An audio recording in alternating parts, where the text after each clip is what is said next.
So some of the most interesting things that are happening in the TV world right now. Well, actually, do you know what? If you think about how people are still consuming TV in a linear way, there's lots of research that we've got over here that demonstrate that they are still watching mostly linear TV. But one of the really interesting areas is the idea of second screening and dual screen technologies, whereby all of a sudden TV, which has been traditionally a linear TV format, media format, is now potentially an interactive two-way format. And that's really interesting for us from a programming perspective, editorially, but also from an advertising perspective as well. It's a really interesting, exciting area where all of a sudden TV advertising, which has traditionally been very brand-led communication devices, now starts to become potentially direct response mechanisms as well. So we're seeing that as a really, really interesting area, both from an editorial and an advertising perspective. But on the other hand, you mentioned that linear television is still strong.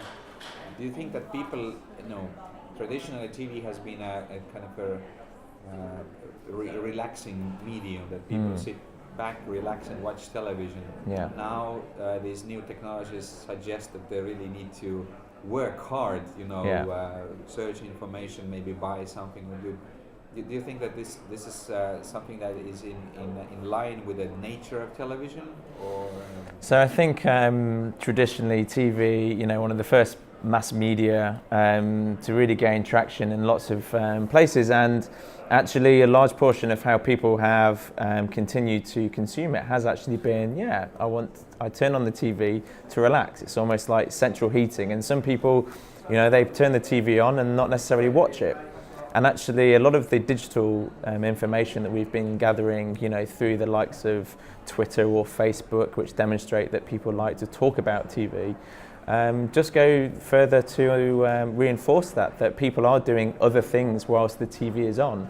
And what I think the opportunity is for advertisers is to make more of that connection between whilst the TV is on, and then also what else other people might be doing.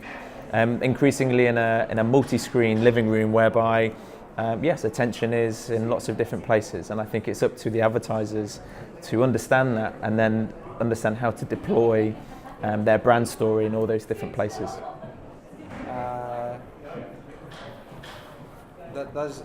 Do these all technological changes also influence the creative aspect of television advertising? Because if you look at TV ads, the classic ones, they would work today also. They haven't really changed that much. It's still this 30-second format is still there. Babies, pretty girls, and the humor still works. So sex still sells. Yeah. What are the main changes in the area of TV creativity? I think.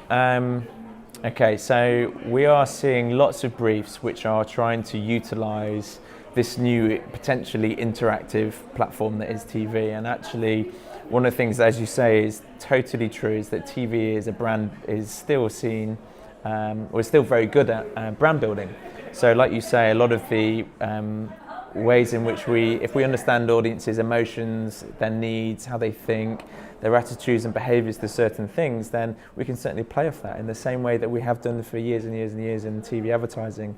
I think the opportunities and also the potential pitfalls for advertisers is to start thinking, is to completely disregard that way in which we used to advertise and try to create direct responses which don't feel natural. So trying to encourage people to buy a yogurt or a trainer based on 30 seconds worth of information, and then send them through to a specific website.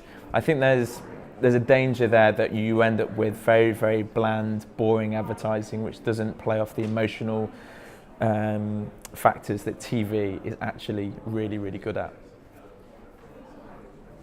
So,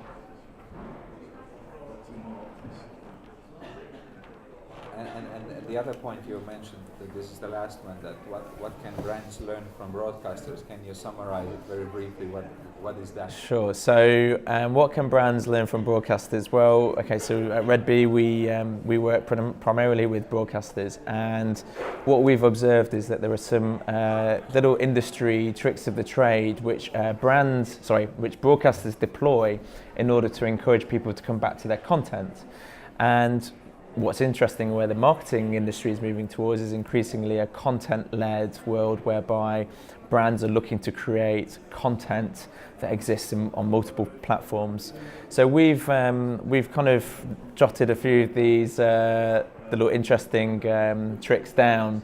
Little things like how you schedule, how do you schedule content? So if you're a brand and you're creating content for YouTube, well, actually, there's a few little tricks that you could potentially be deploying in terms of when you release it, how long you release it for, how do you promote it, should other people be paying for it rather than just giving it away for free.